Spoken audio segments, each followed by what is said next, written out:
네, 안녕하세요. 방금 소개받은 박지혜입니다. 다시 한번 인사드리겠습니다. 네, 마이크가 달려있으니까 좋네요.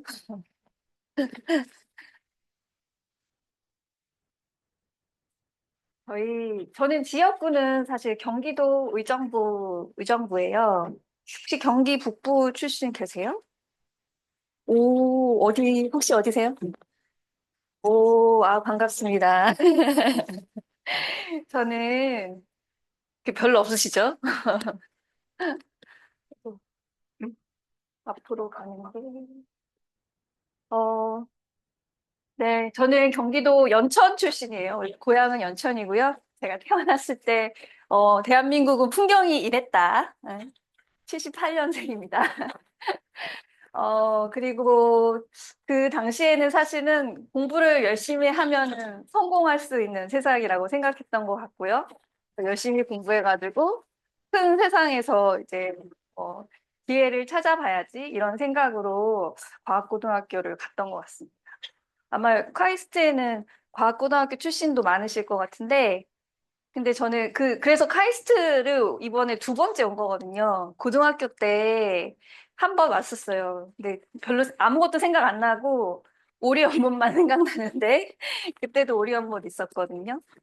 근데 그때 사실은 과학고등학교를 갔는데, 과학이 재밌는 게 아니라, 딴 게 더 재밌더라고요. 뭐, 기술과 관련된 책들, 인문학적인 그런 책들도 많이 공부하라고 그때 막 장려를 했었는데, 그러다 보니까 뭐 기술로서 우리가 좀 의미 있는 삶을 살려면 어떻게 해야 되는 걸까? 이런 딴 생각을 되게 많이 했던 것 같습니다.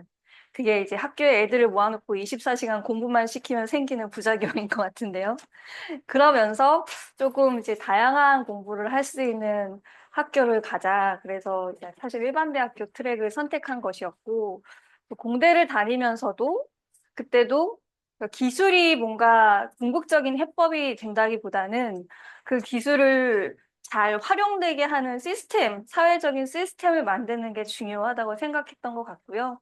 그러면서 기업 경영에 좀 관심을 가지게 되고, 경영학 복수 전공하고, 또 대학원은 환경대학원으로 가고 그러면서 환경정책, 환경경영, CSR 이런 걸 좀 관심을 갖게 됐었어요. 그래서 결국에는 스웨덴까지 가서 이제 환경경영 쪽으로 석사를 했고요. 그리고 나서는 기업에서 여기 이제 SK 다닐 텐데 기업에서 CSR 지속 가능 경영 이런 업무를 조금 6년, 7년 이렇게 했었습니다. 그러다가 이제 또 기업에서 일을 해보니까 결국에는 이 사회의 법과 제도가 어떻게 만들어지는지 기업들이 좋은 일을 했을 때 돈을 버는 그런 체계를 만드는 게 중요하다 이런 생각을 또 하게 돼가지고 또 거기서 딴 생각을 한 거죠. 그래서 뒤늦게 로스쿨을 가서 변호사가 되었고, 또 환경법을 공부하고, 로스쿨을 졸업한 이후에는 환경 변호사로서 이제 비영리 단체에서 활동을 했었습니다. 앞서 이제 플랜 1.5 이름을 기억해 주셨는데 감사드리고요. 그래서 1.5도 목표를 맞추기 위해서 우리나라 기후 정책이 어, 미약하다는 점을 보여주기 위한 헌법 소원도 진행을 했었고, 그 1.5도 목표를 맞추기 위해서 필요한 에너지 정책의 변화를 이끌어내기 위한 캠페인, 뭐 이런 것도 많이 했었어요. 좀 과격한 요구사항이긴 한데, 석탄화력발전소 지금 우리나라의 에너지의 30% 정도 담당하고 있거든요. 2030년까지 모두 폐쇄해야 사실 과학적인 시나리오에 근거했을 때 가장 효율적으로 우리나라가 온실가스 감축하는 경로를 만들어 보면 사실 이런 결과가 나오기 때문에 과학에 근거해서 그런 요구를 좀 했던 것이고요. 그런 활동들을 쭉 하다가 이제 이게 현실의 벽이 굉장히 높구나 이런 생각을 했었고 이 사회적으로 기후변화나 에너지 전환에 대해서 조금 더 그 환경단체에서는 항상 조금은 극단적인 이제 입장을 요구를 하게 되는데 여기서 한 발 더 나아가서 우리 진짜 일상생활을 바꿀 수 있는 그런 게 뭘까 생각하다가 정치 이제 뭐 제안도 해주셨고 민주당에서 그렇게 해서 정치를 뒤늦게 시작을 하게 됐습니다. 정당 생활은 해본 적이 없는데 그래서 작년 말에 이 민주당에 입당하고, 재작년이죠. 2023년. 그리고 작년에 이제 총선을 통해서 어쨌든 정치라는 걸 시작을 하게 됐고요. 그러다 보니까 저는 정치라는 거는 사람들이 이제 뭔가 뭐 그 힘센 사람들끼리 벌이는 뭐 또 다른 세상의 어떤 어두운 그런 뭐 저녁에 뭐 일 많이 하고 뭐 이런 일이 아닐까 이렇게 생각하시는데, 그렇다기보다는 세상에 존재하는 다양한 이제 이해관계들을 어떻게 잘 조율해서 우리가 원하는 목표로 다가가게 할 것인가, 그게 정치라고 생각을 하고, 그 일을 좀 더 잘하기 위한 방법을 요새 고민을 하고 있습니다. 또 오늘 이쪽에서 부르면 안 되는데요. 몇 가지 이제 기후변화에 대해서 처음에 조금 말씀을 드리고요. 기후변화의 일반적인 트렌드에 대해서 말씀을 드리고, 그와 관련해서 우리나라가 그동안 어떻게 해왔는지, 그리고 앞으로 어떤 변화가 필요한지를 말씀드리는 순서로 진행을 해보려고 합니다. 이런 뉴스가 작년에 보면은 조금 이례적인 그런 날씨 패턴들이 관찰이 되고 있는 것 같습니다. 최근에. 폭설이 11월 중순에 아마 잊으셨을 수 있을 것 같은데, 저도 이렇게 살다 보면 잊게 되거든요. 근데 이 자료를 보면서 다시 한번 상기하게 되는데요. 요새 눈이 굉장히 이상한 패턴으로 오는 것 같아요. 작년 같은 경우도 11월에 굉장히 기록적인 폭설이 내렸고요. 그 눈의 양상도 사실은 습설이라고 해서 굉장히 물기가 많은 눈이어가지고 비닐하우스 농가들이 굉장히 많은 피해를 입었었습니다. 근데 그런 것들이 해수 온도의 상승이 영향이 있는 거죠. 우리 서해 지방이 눈이 많이 내리는데 평년보다 높은 해수 온도가 원인이 돼서 그 11월에 기록적인, 서울 같은 경우 11월 폭설이 117년 만에 한 번 올 눈이 내렸다고 할 정도로 큰 눈이 11월에 왔었고요. 최근에는 세조개 혹시 아세요? 세조개? 네.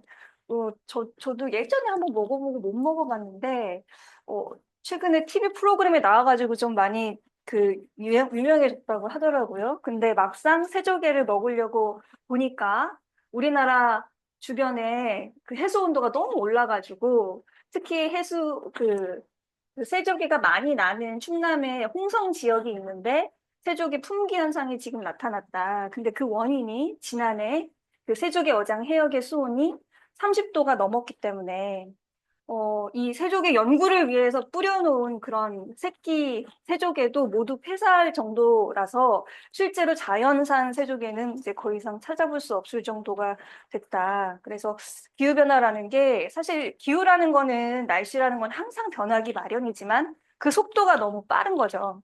그래서 그 생태계도 아직 적응을 못하고 있고, 또 우리 일상생활도 기존에 겪었던 패턴과 다른 패턴의 일들이 너무 빨리 일어나니까 대비할 시간이 없기 때문에 사실은 생각보다는 가까이에서 우리에게 이렇게 피해를 주고 있는 상황이다. 그런 점을 한번 말씀을 드리고 싶었고요. 사실 1.5도에 대해서는 여기 녹색성장 대학원에 다니는 학생들은 다 아실 것 같아요. 2015년에 파리 협정을 통해서 전 세계가 그 지구 평균 기온 상승을 1.5도에서 막아보자는 합의를 한 적이 있죠. 근데 그 1.5도 목표가 위협받고 있다. 지금 매년 그 사실 작년 평균 기온 같은 경우는 1.6도 올랐다, 이런 얘기가 지금 나오고 있을 정도로 이미 1.5도 목표가 깨진 거 아니냐, 이런 우려가 있고요. 그리고 방금 보여드린 그런 현상들을 기후 재난이라고 분류해야 될지 모르겠는데, 그런 재난들이 조금 더 가까이에 우리 삶에 위협하고 있는 상황이고, 앞으로 그런 위협들이 더 증가할 수 있다. 이런 것들을 과학적인 그 연구 결과를 통해서 우리가 접하고 있는 상황입니다. 그래서 기후변화 같은 경우는 가장 그 권위 있는 그 과학적인 뭐 문서라고 하는 게 IPCC 보고서를 들거든요. 여기 AR5, AR6 이 용어가 그 기후변화, 전 세계 기후 과학자들이 모여서 합의할 수 있는 과학적인 근거를 담은 보고서인데요.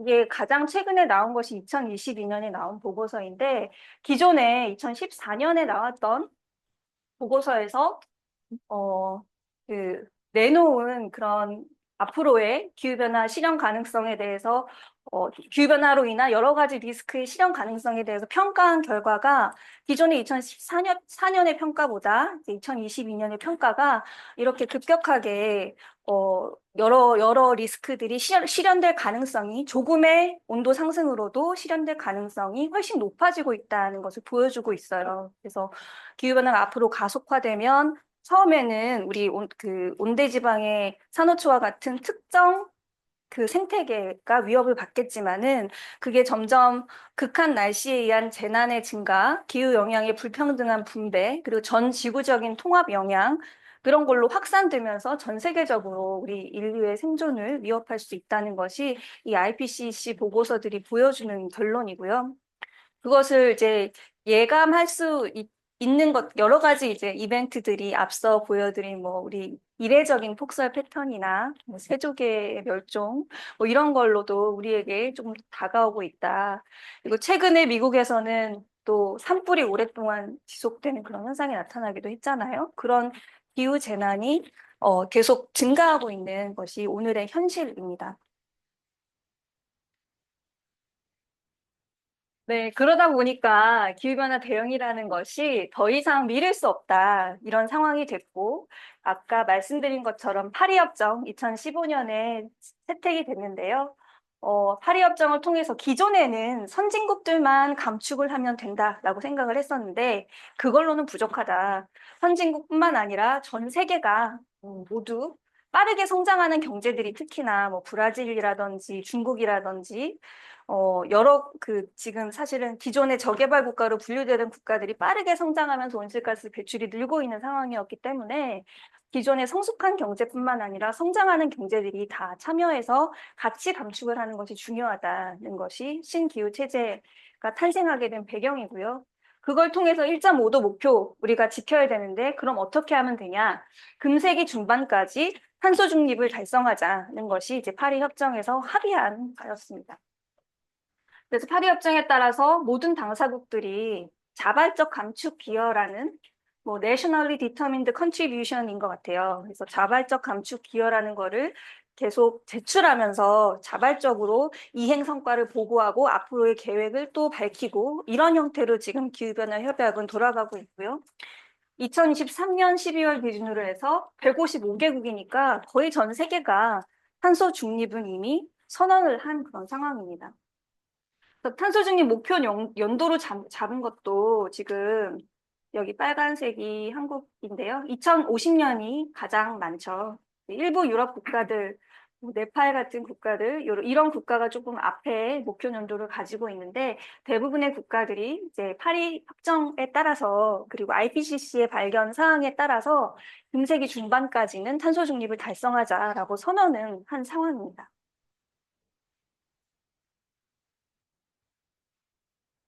근데 그러면 탄소 중립을 달성하려면 뭘 해야 될까에 대해서도 사실 IPCC는 분명하게 제안하고 있습니다. 결국은 에너지 효율을 높이고 그리고 사용하는 에너지원을 어, 무탄소 에너지원으로 전환해야 된다는 거죠. 근데 무탄소 에너지원 중에서도 사실은 풍력이나 태양광 같은 그런 재생에너지가 온실가스 감축 효과나 가성비를 따져봤을 때 이 재생에너지를 확실히 보급할 필요가 있다는 것이 그 IPCC 그리고 IEA 국제에너지기구 이런 그 국제기구들의 권고입니다. 그래서 우리가 에너지 절약을 하고 재생에너지로 전환하고 최종 소비를 정기화하고 이런 것들을 통해서 탄소 중립 목표의 70%까지 감축 가능하다. 그래서 빠르게 이 과제들을 먼저 실행해야 될 필요가 있다는 것이 국제기구의 권고입니다.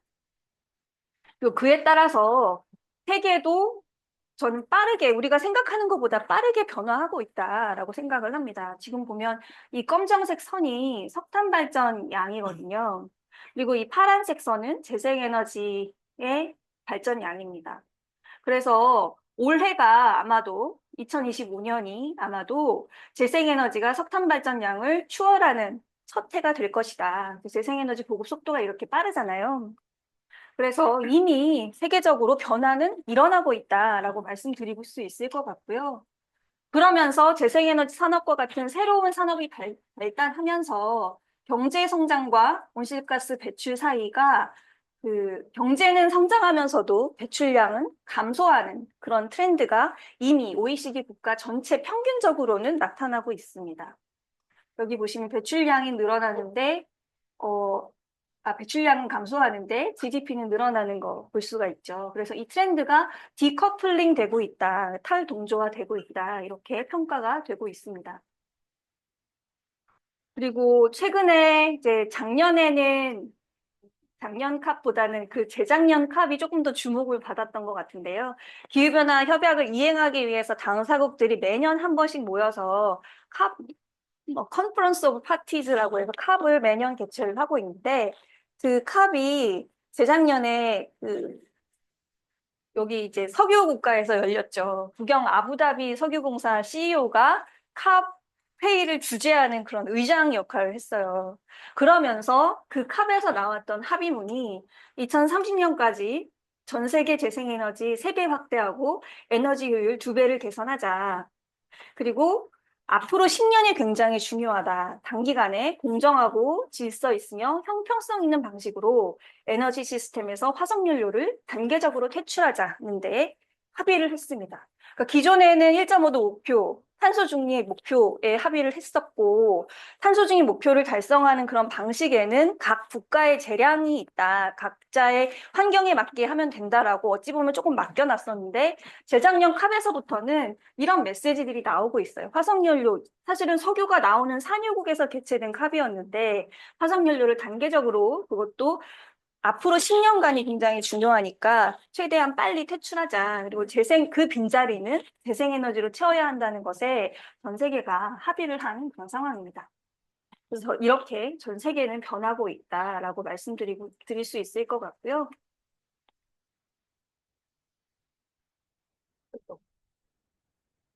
그리고 그에 따라서 또 이런 이제 재생에너지로의 에너지 전환 전략이 많은 이제 경제 그룹에서 새로운 경제 전략으로 받아들여지고 있는 것이 추세라고 볼 수 있을 것 같습니다.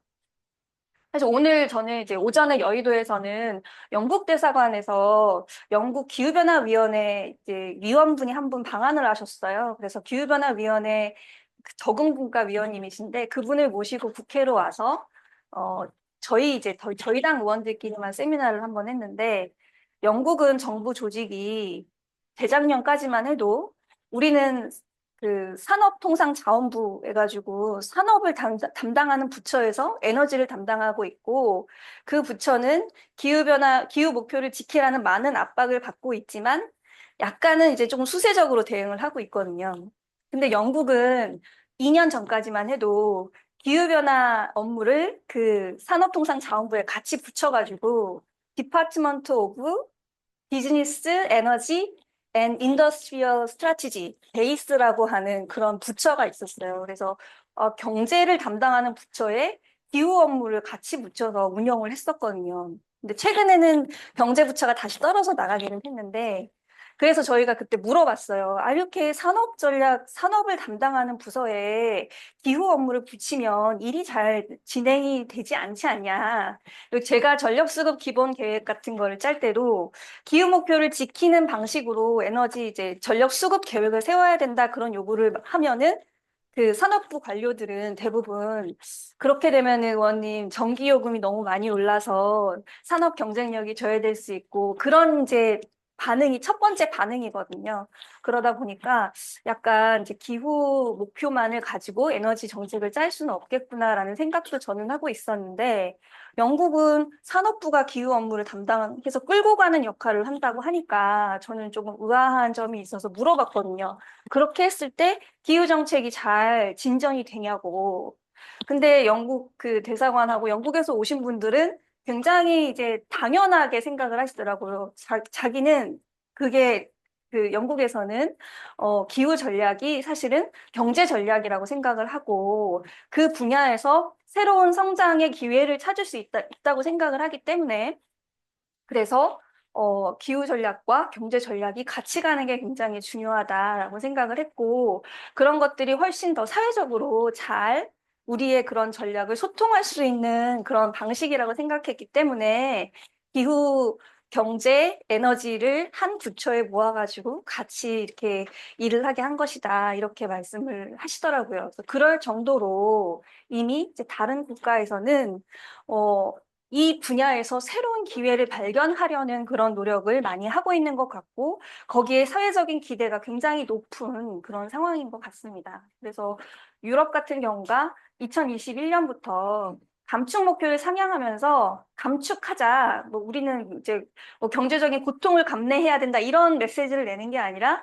감축 목표를 상향하는 것이 우리 경제의 체질을 바꿀 수 있는 것이고 거기에 우리가 새로운 투자를 대대적으로 함으로써 우리 사회를 현대화하고 산업을 현대화하고 거기서 새로운 기회를 발견할 수 있다. 그래서 그런 의미에서 새로운 사회적인 계약이다. 그래서 그린 딜이라는 거를 2021년에 발표를 하고 관련해서 이제 감축 목표 상향과 산업 전환을 지원할 수 있는 여러 가지 제도들을 도입을 했습니다. 그리고 이런 제도들이 도입된 것이 우리나라까지도 사실은 전 세계적으로 영향을 주고 있는 상황이고요. 미국은 이제 최근에는 정말 급격하게 노선이 변화하고 있어서 많이 이제 걱정들을 하고 있지만 일단 2022년 바이든 정부가 인플레이션 감축법 IRA라는 그런 법을 시행을 하면서 이런 재생에너지 산업, 전기차 이런 청정 산업에 굉장히 많은 투자가 이루어졌고 우리 기업들도 사실은 우리나라에선 태양광 공장을 닫으면서 미국에 가서 태양광 라인을 새로 증설하고 그렇게 적극적으로 투자를 유치하는 데 있어서도 이 법이 큰 역할을 했습니다. 그리고 일본도 역시 일본은 GX라고 해서 녹색 전환 계획을 이제 그 기후 경제 전략으로 이제 가져가고 있는데요. 뭐 20조엔 규모, 우리나라 돈으로 200조에 달하는 GX 경제 이행체를 뭐 장기적으로 이렇게 발행을 해서 산업을 사실 일본도 우리나라와 비슷하게 제조업 중심의 경제잖아요. 그래서 제조업들을 현대화하고 녹색화하고 온실가스 감축을 유도하고 탈탄소화를 유도하고 이런데 국가가 적극적으로 투자하겠다는 계획을 밝히고 이행을 하고 있는 그런 상황입니다. 근데 사실 이제 이 미국과 관련해 가지고는 아마 저희 교수님께서 더 잘 아시겠지만 저는 그렇게 생각을 해요. 트럼프가 다시 집권하면서 기후변화 협약도 탈퇴하고 뭐 기후변화라는 거는 뭐 가짜다, 사기다 이렇게 얘기하고 에너지 관련해서도 최근에 화석연료 개발을 전면적으로 다시 선언하는 그런 상황이잖아요. 그래서 많이 걱정이 되는데 그렇다 하더라도 지난 트럼프 집권 기간을 보면 2017년부터 2020년까지 사실 석탄 발전 비중이 굉장히 많이 감소를 했고 재생에너지 비중은 점진적으로 증가를 해서 사실 지금 재생에너지 발전량이 석탄 발전량을 추월한 것이 미국의 상황이거든요. 근데 그 배경에는 미국의 석탄 발전소들이 굉장히 노후돼 있어요. 그래서 거기 환경 규제가 들어가면서 비용이 많이 상승했거든요. 그래서 평균 발전 단가가 조금씩 오르는 걸 볼 수가 있죠. 그래서 재생에너지보다 이 석탄 발전소가 오히려 미국에서는 비싼 거예요. 그래서 저는 이런 시장의 그 논리들이 이미 미국에는 자리를 잡았기 때문에 그리고 IRA법 때문에 이런 청정 산업에 대한 투자가 미국에 많이 집중이 됐거든요, 최근에. 그래서 그런 투자가 이미 이루어졌기 때문에 사실 트럼프 집권으로 인해서 그런 변화의 속도가 좀 늦어지는 효과는 있겠지만은 이 트렌드를 완전히 뒤집기는 어려울 것이다. 저는 그렇게 생각을 하고 있습니다. 다른 토론을 더 해봐도 좋을 것 같고요. 네, 그리고 기업들 역시 그런 트렌드에 적극적으로 부응하면서 여기에서 어떤 경쟁 우위를 발견하려는 그런 노력들도 이루어지고 있다고 생각을 하는데요. 최근에 중요한 것이 우리나라 특히 반도체 산업 굉장히 중요한데, 파운더리 분야에서 TSMC가 이제 거의 삼성전자 훨씬 추월하고 있는 그런 상황이에요. 근데 TSMC 같은 경우에는 지금 아리백을 원래 2050년까지 달성하겠다고 했다가 2040년으로 앞당기면서 우리 반도체는 재생에너지 전기 100%로 생산한 반도체니까 믿고 사가세요라고 하는 거죠. 그래서 이게 또 기술력에 덧붙여서 새로운 또 경쟁 우위가 될 수 있다고 저는 이 반도체 기업들이 그런 생각을 하고 있다고 생각하거든요. 그래서 그게 이제 정부의 정책이 변하기도 하지만 시장에서도 소비자들이 내가 사용하는 아이폰이 그냥 아이폰이 아니라 그 재생에너지 전기 100%로 생산한 아이폰이었으면 좋겠다. 이런 소비자들의 요구가 계속 늘어나다 보니까 그에 맞추어서 애플 같은 기업들이 공급 업체들한테 에너지 공급 어떻게 받고 있냐 이런 데이터를 요구를 하고 그런 요구를 자꾸 받다 보니까 우리 기업들도 재생에너지로 전환을 해야겠구나 그런 압력을 실제로 느끼고 있는 상황이거든요. 그래서 기업들 역시 탈탄소 경제로의 전환을 위한 경쟁을 하고 있기 때문에 그래서 어, 이런 시장의 변화, 고객들의 요구에 발맞춘 기업의 변화가 앞으로의 변화를 계속 추동할 것이다. 저는 그렇게 생각을 합니다. 근데 우리는 대한민국은 그럼 어떻게 하고 있나를 이제 살펴보면요. 뭐 다들 아시겠지만 간략하게 정리를 해보면 지난 정부, 문재인 정부에서 탄소 중립을 선언을 했었습니다. 이 아마 2020년인가 선언을 한 것 같은데요. 당시의 선언은 굉장히 좀 추상적이긴 해요. 2050년을 2050년 탄소 중립을 목표로 나아가겠다 이렇게 선언을 했고 그러면서 얘기한 것이 저탄소 산업 생태계 조성에 힘쓰겠다. 소외되는 계층이나 지역이 없도록 공정한 전환을 도모하겠다. 약간 이제 방향 정도만 제시를 했었거든요. 그래서 그 이후에 그러면 탄소 중립을 위해서 어떻게 해왔나를 돌이켜 보면은 이 방향에 부응하기 위한 정책들을 조금씩 발전시켜 온 것은 사실이지만 구체적인 이행 수단을 시행하는 거에 있어서는 굉장히 인색했다라고 평가할 수 있을 것 같아요. 또 탄소 중립을 선언하고 그 선언을 담아내기 위해서 탄소 중립 기본법이라는 걸 만들어 가지고 그 법에 따라서 연도별 부문별 감축 목표는 정해놨거든요. 이게 이제 2023년 재작년 4월에 발표된 탄소 중립 녹색 성장 기본 계획인데요. 기존에 2018년을 이제 기준 연도로 삼았을 때 저희 목표가 2030년까지 4억 3,600만 톤을 달성을 해야 됩니다. 근데 이 목표를 달성하기 위해서 처음 문재인 정부에서 가정했던 경로는 어쨌든 그냥 선형 감축 경로 정도? 환경단체들은 요렇게 감축해야 된다라고 요구하긴 하는데 그 이전 정부에서는 선형 감축 경로를 그래도 상정을 하고 NDC를 발표를 했었는데 지난 이제 윤석열 정부 들어서 2023년 4월에 발표된 그 분별 감축 경로를 보시면 이렇게 볼록한 감축 경로를 유지하고 있는 걸 볼 수가 있습니다. 그래서 2027년까지 단기적으로 우리가 가시화된 그 기간에는 매년 2% 정도 감축하다가 그 이후에 갑자기 연평균 9.3%를 감축해야 하는 약간은 비현실적인 그런 감축 경로. 그리고 전혀 앞으로 뭔가 정말 우리가 감축을 해야 할까? 이런 의문을 자아내게 하는 감축 경로를 제안을 한 거예요. 이렇게 설렁설렁 하다가 또 정권이 더 보수적인 정권으로 바뀌거나 온실가스 감축 같은 거 필요 없는 세계가 오면은 아무것도 안 해도 되지 않을까? 그런 기대를 좀 심어준 거죠. 이런 경로를 채택함으로 인해서 선형 감축 대비 5.2억 톤, 우리나라 1년 배출량에 상응하는 정도의 양이거든요. 굉장히 큰 양인데 5.2억 톤 정도를 추가로 배출을 하는 거나 마찬가지다. 그래서 저희 NGO들이 많이 비판을 했었고요. 부문별 감축 그 수단들을 어떻게 해왔는지를 살펴보면 훨씬 더 문제가 심각합니다. 주요 배출원이라고 할 수 있는 것이 발전 부문, 산업 부문, 수송 부문, 건물 부문인데요. 발전 부문 같은 경우에 이제 탈석탄을 사실 화석연료 대표적으로 먼저 퇴출되어야 되는 것이 우리는 석탄발전소라고 생각을 하고 있는데 석탄발전소 퇴출을 위한 정책 수단이 제대로 자리 잡고 있지 않아요. 기존에 이제 석탄발전 상한제라는 거를 자발적으로 운영하겠다라고 했었는데 그것도 사실 재작년에 가스 가격이 올라가면서 석탄발전 상한제 자발적으로 하던 거 중단을 했고 재생에너지 정책 같은 경우 최근에는 오히려 신규 보급 용량이 줄어들 정도로 재생에너지에 대한 지원이 사실은 좀 잘 되지 않았다라고 말할 수 있을 것 같고요.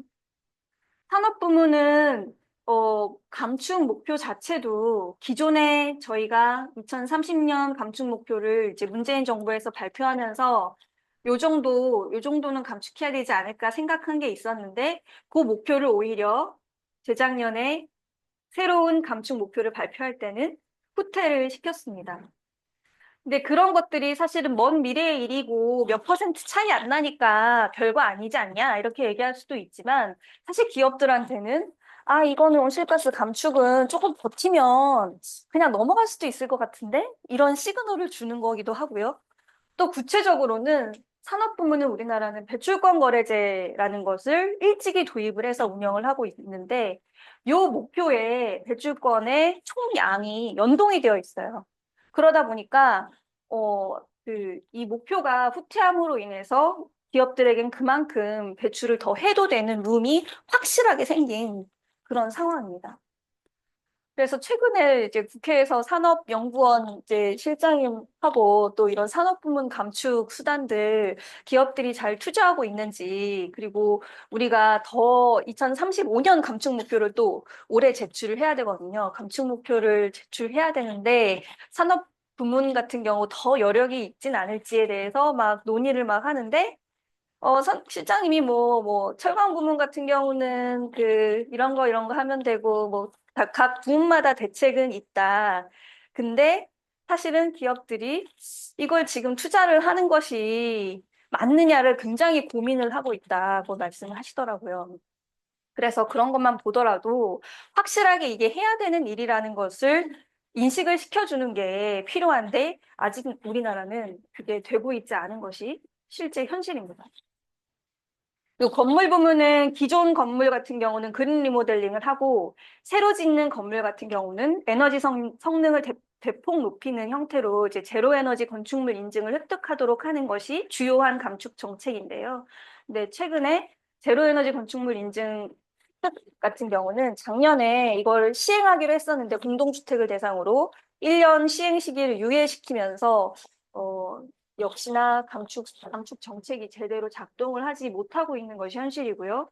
그린 리모델링 이제 사업 같은 경우도 저희가 작년에 국회에서 많이 이 부분 예산을 늘려보고자 노력을 했었는데 그 연말에 정치적인 그런 문제로 인해서 제대로 관철이 되지 못한 것이 현재 상황입니다. 수송도 전기차로의 전환 같은 것이 주요한 감축 정책인데 역시 최근에 전기차로의 전환도 예산도 100% 집행을 못하고 있는 그런 상황이에요. 그래서 그런 점에서 여러 분야가 사실은 기후 정책이 목표는 서 있는데 그 목표를 이행하기 위한 수단들이 제대로 따라가지 못하고 있는 것이 오늘날 우리의 현실이라고 할 수 있을 것 같습니다. 그리고 정부 예산 같은 경우에도 좋은 제도는 우리가 만들었어요. 온실가스 감축인지 예산 제도라고 해서 우리 국가 전체적으로 예산이 2023년에는 640조 정도, 24년에는 656조 정도, 이렇게 이제 이 예산 전체 규모가 있는데, 그 중에서 온실가스 감축 효과가 있는 예산들을 골라내서 국가가 얼마나 온실가스 감축에 투자하고 있는지를 보여주는 그런, 예산 제도를 만들었거든요. 그래서 온실가스 감축인지 예산이라고 하는데, 이게 탄소중립 선언하고 탄소중립 기본법 만들면서 새로 도입된 제도예요. 근데 저희가 이렇게 계속 국회에서 이 상황을 모니터링 해보면 결국 한 2% 정도만 온실가스 감축에 국가 재정이 투입되고 있더라. 그래서 이 부분도 사실은 국가가 나서서 온실가스 감축을 위해서 투자하는 그런 부분도 많이 부족한 것이 우리의 현실입니다. 그래서 그럼 앞으로 어떻게 해야 될까에 대해서 이제 마지막으로 한번 얘기를 하고 맞춰보려고 하는데요.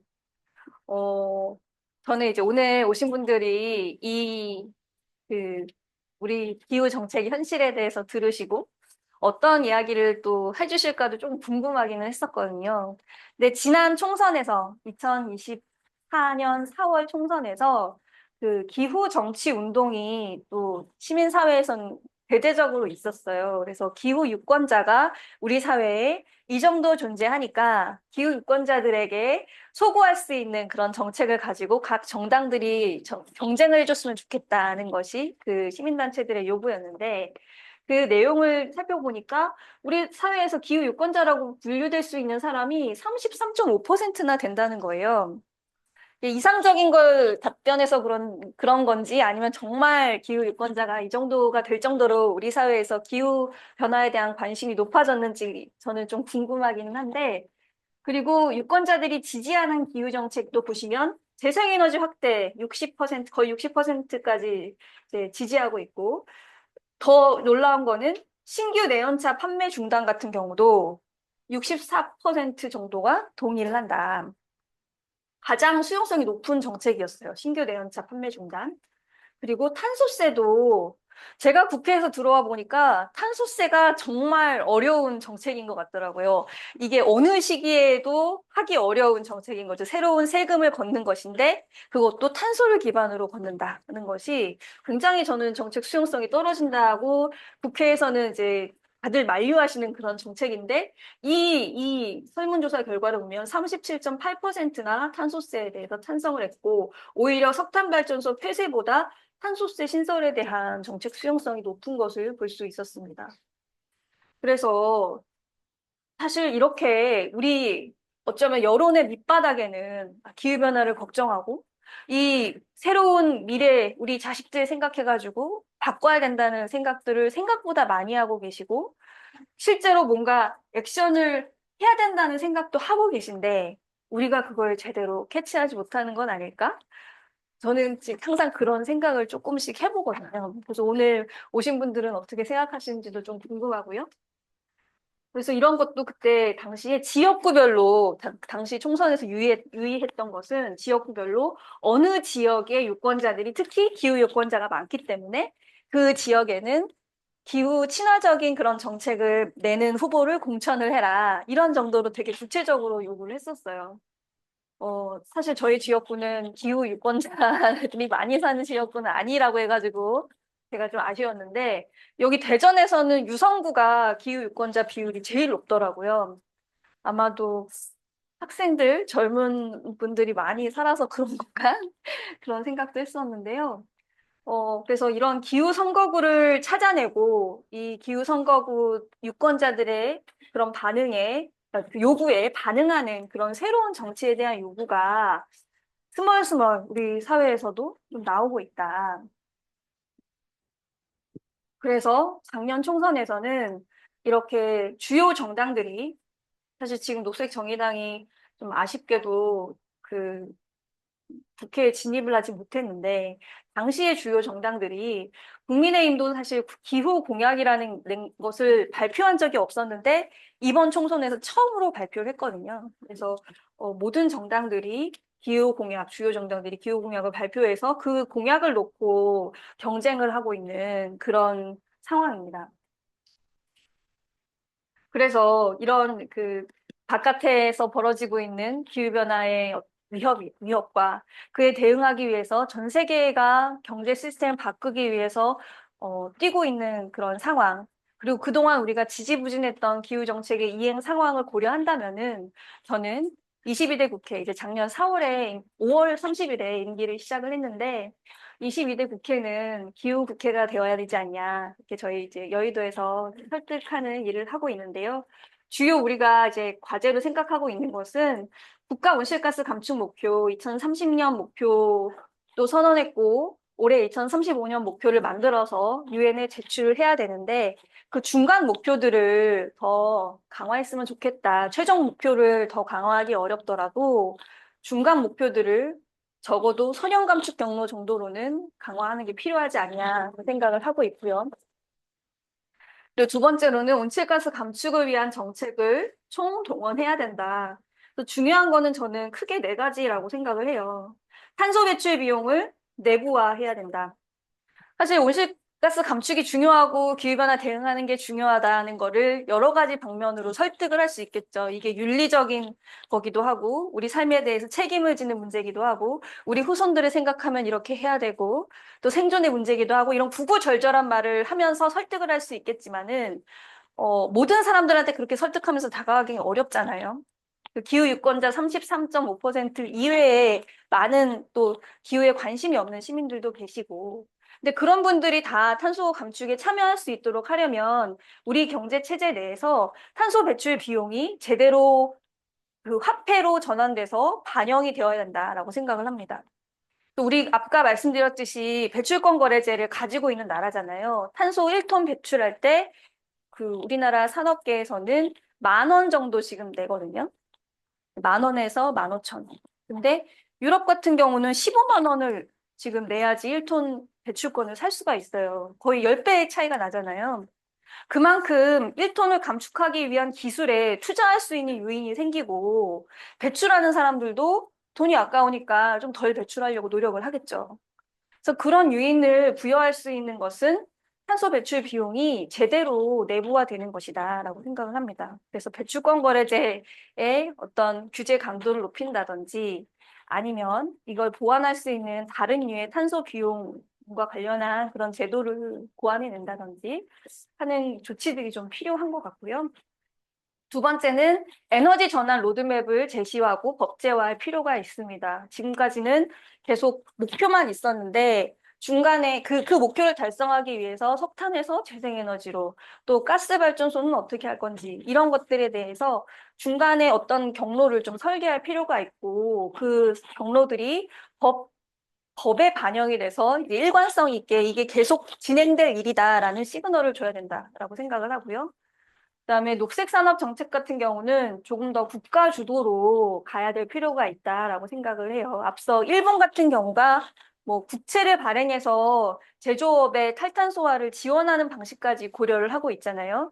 그리고 최근에 AI에 대한 투자 같은 거 국가가 나서서 한 다음에 그 수익을 국부펀드로 다시 환수해가지고 국민들이 나눠 갖자 이런 새로운 아이디어들도 논의가 되고 있잖아요. 그래서 역시 탈탄소화 하는데도 역시 새로운 기술 개발이 많이 필요하고 그에 대해서 장기간의 투자가 이루어져야 되고 빠른 시간 안에 회수가 어려운 그런 특징이 있기 때문에 국가 주도의 강력한 정책이 필요하지 않은가라고 생각을 하고요. 역시 그러려면은 재정 투자도 확대가 돼야 된다라고 생각을 합니다. 그래서 이렇게 온실가스 감축을 위한 정책들이 조금 더 강도 높게, 넓게, 깊게 진행이 되도록 하는 데 있어서 이번 국회의 역할이 굉장히 중요하다라고 생각을 하고요.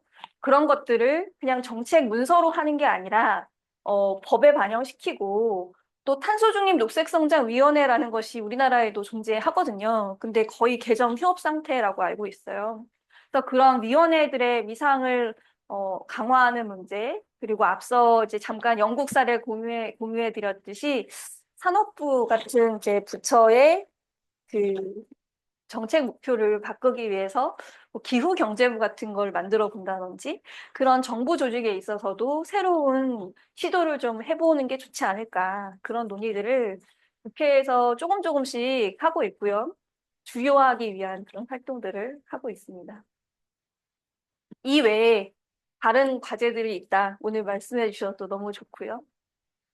이걸 보여주는 상징적인 행사가 국회에서 작년 저희 개원하고 나서 얼마 안 있다가 이 행사가 있었어요. 사실 여기 오셨던 분들은 정말 책임감을 느끼고 하셨으면 좋겠는데 저희 국회의장님, 우원식 의장님이 기후 위기에 대해서 관심이 굉장히 많으시거든요. 국회의장님이 이렇게 나서셔가지고 이번에 저희 기후 특위도 극적으로 여야가 합의해서 발족할 수 있을 것 같은데 여기 이분이 의장님입니다. 근데 국회 경내 되게 한적한 곳에 있던 기후 시계를 본관 앞쪽에 이렇게 옮겨놨어요. 그래서 1.5도 목표를 달성하기 위해서 우리가 그 남은 시간이 얼마나 되는지를 보여주는 시계인데요. 이 시계를 이전하면서 주요 정당 대표들을 다 초대해가지고 또 기념식도 하고 그랬거든요. 근데 사실 보여주기 식의 행사 같지만 이런 행사를 할 때 우리가 사실 하루에도 막 수십 개의 일정이 있는데 어떤 일정을 갈까를 결정하는 거는 사실 그만큼 그 일정에 대해서 중요성 있게 그 이슈에 대해서 중요성 있게 생각한다는 뜻이고, 그런 행사가 국회 경내에서 이 주요 정당 대표들이 다 참여한 가운데 이루어졌다는 것은 어쨌든 조금 과거의 국회보다는 기후 국회로서 이제 그 의지가 어느 때보다 높은 상황이다. 다행스럽게도 그렇게 말씀을 드릴 수 있을 것 같습니다. 그리고 저희 민주당 같은 경우는 이제 뭐 다들 아시겠지만 그 계엄의 여파로 연말 연초가 엄청 힘들었습니다. 어떤 결정이 헌법재판소에서 이루어질지 모르겠지만 앞으로 우리가 살아가는 방식을 바꾸는 데 있어서 기후위기 대응이 큰 그 드라이버 역할을 할 거라고 생각을 하고 있고요. 그래서 이거는 작년에 사실 저희가 그 새로 당대표 선출할 때 당대표 연설에서 가져온 건데요. 저희 민주당에서 중요하게 생각하는 것이 이제 서울 중심의 그런 경제를 조금 더 다극적인 경제로 만들고 국가 전체적으로 또 삶의 질을 높이고 이런 것들이 중요한데, 그에 있어서 분산형 에너지로서 재생에너지의 장점이 큰 이점이 큰 기여를 할 수 있다라고 생각을 해요. 그래서 지역 기반의, 지역 특성에 맞는 재생에너지를 발굴해서 주민들이 거기에서 소득을 얻게 되고 또 새로운 일자리가 창출되고 또 지역이 살아나고 그러면서 우리 대한민국이 새로운 기회를 찾는 그런 선순환의 모델을 만들어 보고자 노력을 하고 있고요. 그게 이제 몇 명 기후 친화적인 그런 의원들만의 생각이 아니라 우리 정당의 주요한 그런 정책으로 주류화가 이미 조금씩 되고 있다라고 말씀을 드릴 수 있을 것 같고, 앞으로 이런 정책을 조금 더 실현 가능한 형태로 만드는 것도 저희가 해야 될 일이라고 생각을 하고 있습니다. 그리고 최근에는 저희가 모두의 질문 Q라는 프로젝트를 하나 지금 하고 있어요. 이게 박태용 의장님하고 같이 하는 건데, 이 사이트도 쳐보시면 모두의 질문 Q라고 해서 쳐보시면 웹사이트가 하나 나오거든요. 그래서 지금 우리 대한민국에서 앞으로 해결해야 할 중요한 문제들이 무엇이 있는지를 시민들께 여쭤보는 거예요. 그래서 지금 한 5천 개 가까이 질문이 올라왔다고 하는데, 저는 기후 분야의 이제 질문 큐레이터로 참여를 하고 있습니다. 그래서 여러분이 그러니까 궁금하다기보다 이제 앞으로 우리 사회가 꼭 해결해야 될 문제, 여기도 예시를 보면은 뭐 우리나라는 종자 주권국이 될 수 있을까? 기본 주택 정도는 지원해 줄 수 있는 나라가 되어야 하지 않을까? 소비가 많은 젊은 층에게는 증여세율을 완화하는 것은 어떠냐? 지역 아동센터를 사회 유대의 장으로 만들면 어떠냐? 이런 제안과 질문들을 여러 시민들께서 올려주고 계시거든요. 그래서 이 질문들을 바탕으로 우리 다음 세계는 또 기회가 된다면 다음 정부는 어떤 약속을 우리가 할 수 있을지를 지금 고민을 하고 있습니다. 그래서 녹색성장대학원에 계신 그런 학생들도 앞으로 녹색성장과 관련해서 이런 것들이 국가적으로 조금 더 되었으면 좋겠는데, 아니면 뭐 그동안에 이런 게 좀 안 돼서 아쉬웠는데 이런 것들이 있으시면은 저희 모두의 질문 Q 사이트에 들어오셔서 그냥 자유롭게 남겨주시면 너무 좋을 것 같습니다. 들어가 보면은 서너 줄 그냥 질문 캐주얼하게 남기신 분도 굉장히 많거든요. 그래서 누구나 쉽게 접근하실 수 있으니까요. 한번 네, 찾아와 주시면 감사하겠습니다. 기호 질문은 제가 답변 내지 공감의 댓글을 달고 있는데, 네, 혹시 뭐 오늘 강의 들었는데 뭐 어떻습니다. 이런 댓글도 좋고요. 뭐 이런 프로젝트를 지금 하고 있고, 아마도 다음 주쯤에는 탄핵 심판의 결론이 나올 수 있을 것 같고, 그 이후에는 또 어떤 세계가 펼쳐질지 모르겠지만 이런 의견들을 반영해서 더 나은 대한민국, 우리 또 기후변화 특히 더 적극적으로 목표도 달성하고 더 높은 목표를 또 꿈꿔볼 수 있고 그런 나라로 바뀌는 데 있어서 최선을 다하도록 하겠습니다. 네, 준비한 거는 여기까지고요. 또 질문이나 뭐 하나씩나 편하게 말씀해 주세요.